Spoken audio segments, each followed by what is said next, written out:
নমস্কাৰ বন্ধু বান্ধৱীসকল, মই অভি আপোনালোকক জিকে ফাণ্ডাৰ চেনেলটোলৈ স্বাগতম জনাইছোঁ। আজি আমি আলোচনা কৰিম নোবেল বঁটা কিয় প্ৰদান কৰা হয়, কাৰ মৰণত প্ৰদান কৰা হয় আৰু ক'ত প্ৰদান কৰা হয়। আহক তেন্তে আজিৰ এই ভিডিঅ'টি আৰম্ভ কৰোঁ। পৃথিৱীৰ বিভিন্ন বঁটা আৰু সন্মান বুলি ক'লে নোবেল বঁটাক শীৰ্ষস্থানত ধৰিব পাৰি। বিজ্ঞানী আলফ্ৰেড নোবেলৰ সন্মানাৰ্থে প্ৰতি বছৰে বিভিন্ন দিশত পাৰদৰ্শিতা দেখুওৱা ব্যক্তিক নোবেল বঁটা প্ৰদান কৰা হয়। ছুইডেনৰ বিজ্ঞানী আলফ্ৰেড নোবেলৰ মৃত্যু হয় 1896 চনত। মৃত্যুৰ আগেয়ে নোবেলে তেওঁৰ সম্পত্তি আৰু সঞ্চিত ধন এখন উইল কৰি বিশ্বক দান কৰি থৈ যায়।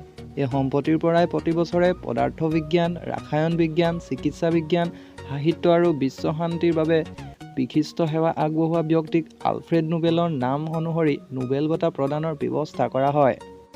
এই বঁটাসমূহ 1901 চনৰ পৰা প্ৰদান কৰি অহা হৈছে। 1968 চনৰ ছুইডেনৰ বেংক অৱ ছুইডেনে বেংকটোৰ 300 বছৰ পূৰ্ণ হোৱা উপলক্ষে আলফ্ৰেড নোবেলৰ স্মৰণত 1969 চনৰ পৰা কাৰ্যকৰী হোৱাকৈ বেংক অৱ ছুইডেন বঁটা বা অৰ্থনীতিত আলফ্ৰেড নোবেল স্মৃতি বঁটা শীৰ্ষক এটা বঁটা প্ৰদান কৰি আহিছে।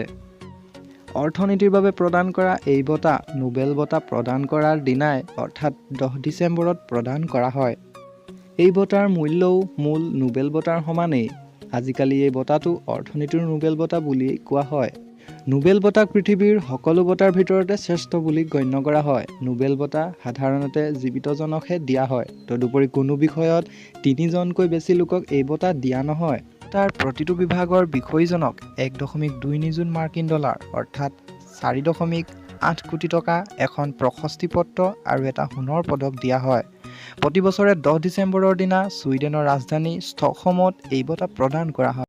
ভিডিঅ'টি চাই কেনে পালে কমেণ্ট কৰি জনাবচোন আৰু যদি ভাল লাগিলে লাইক, শ্বেয়াৰ আৰু ছাবস্ক্ৰাইব কৰিবলৈ নাপাহৰিব। আজিলৈ বিদায়। জয় আই অসম।